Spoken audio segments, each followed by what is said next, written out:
So, అలా నాన్నగారితో ఉన్న మెమరీస్‌లో పర్టిక్యులర్‌గా ఇప్పటికీ గుర్తుండిపోయే మెమరీ ఏమైనా ఉంటుందా? అంటే ఇది నేను ఎప్పటికీ మర్చిపోలేను. ఆయన నుంచి ఇది నేను నేర్చుకున్నాను. Still I am having this అన్నది. The way he receives people అండి. ఓకే.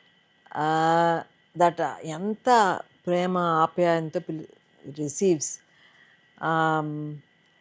ఫ్రెండ్స్ని అని. అండ్ ఆయనకి చిన్న పెద్ద భేదం లేదు. యూనో వయసులో కానీ వేరే విషయంలో కానీ దీంట్లో లేదు. ఎవరితో అయినా ఆయన మాట్లాడగలరు. He can have a conversation with anybody. ఎవరిని జడ్జ్ చేయరు, చాలా కంఫర్ట్ చేసేస్తారు ఎవరైనా.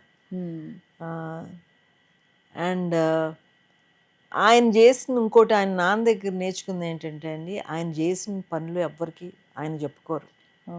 వేరే వాళ్ళు నాకు చెప్పడం ఇలా ఇలా ఇలా చెప్పారు అని తర్వాత ఎంతమంది చెప్తారు. ఇప్పుడు చాలామంది ఫ్యాన్స్ ఉంటారు, వాళ్ళందరినీ చిన్నప్పుడు కాపాడేవారంట. మొన్న కూడా చెప్పారు వచ్చి, నేను లాయర్ అయ్యాను ఆయన వల్లే, ఆర్ ఇది అది అని. ఎందుకంటే చిన్నప్పుడు ఎవరన్నా వస్తే మీరు అంత ఖర్చు పెట్టుకుని ఎందుకు వస్తున్నారు?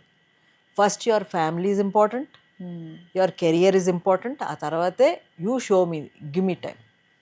Don't waste your money and energy on running behind me. First your family is important అని వాళ్ళకి అట్లాంటి సరైన మార్గంలో పెట్టేవారు. ఫ్యాన్స్ కూడా ఆయన వాళ్ళు చాలా బాగా రిసీవ్ చేసుకునేవారు. ఎందుకంటే ఆయన బర్త్డేకి బస్సులు ఎంతమంది వచ్చేవారు ఓపిక్గా వాళ్ళందరితో మాట్లాడి. బికాజ్ హీ రెస్పెక్ట్స్ ఎవ్రీబడి అండి.